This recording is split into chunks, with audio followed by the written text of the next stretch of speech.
Operation Northern Edge is an extremely important exercise that gives us Growler squadrons an opportunity to train the joint battle space in one of the largest range complexes in the world.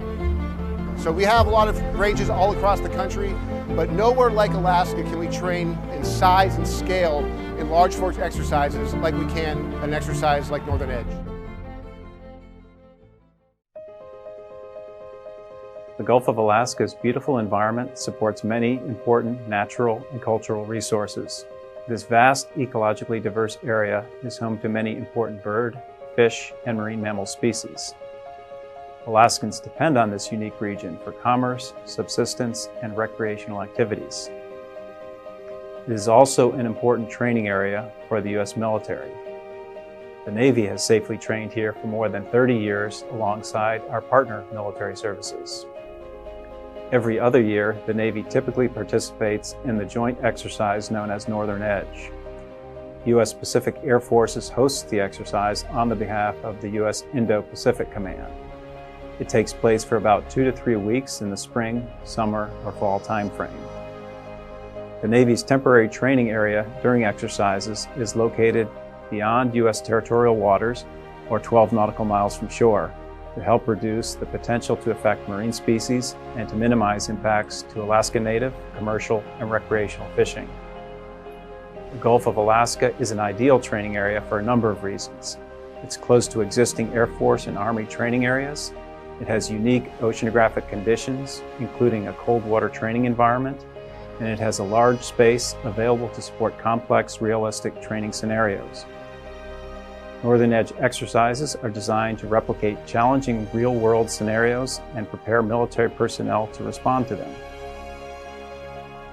This includes providing humanitarian assistance, responding to global conflicts, defending against threats to homeland security, and protecting freedom of the seas to ensure our country's economic prosperity. The skills needed to successfully respond to these scenarios are challenging to master and require constant practice. Maritime training activities may include aircraft, ship, and submarine operations, weapons training and qualifications, aerial surveillance training, submarine detection and location, and vessel searches and interdiction training. In some instances, training activities can include the use of sonar to locate objects underwater. Those frequency ranges are typically beyond the hearing threshold for most species of fish in this area. Training activities may also include the use of weapon systems and the use of explosives, although they are typically not used in the underwater environment. Diverse and realistic training exercises in a real-world environment can better prepare sailors for what they will experience in combat or during emergency situations. It can ensure their success and survival. Being a good steward of the environment is an important part of the Navy's mission, including when training in the Gulf of Alaska. Every few years, the Navy reanalyzes the potential environmental effects associated with continued activities in the Gulf of Alaska in accordance with the National Environmental Policy Act. This analysis supports authorizations required under the Marine Mammal Protection Act and the Endangered Species Act.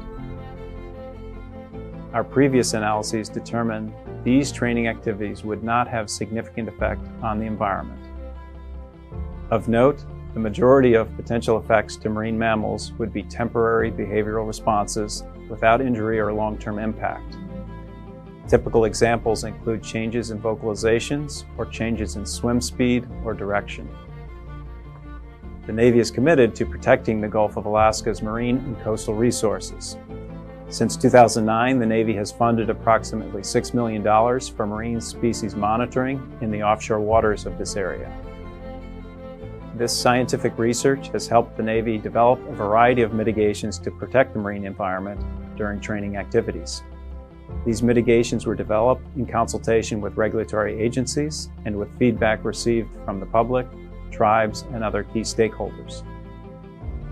Protective measures include observing the area for marine mammal species prior to activities, posting qualified lookouts on vessels and aircraft during an exercise, and limiting activities in geographic and seasonal mitigation areas.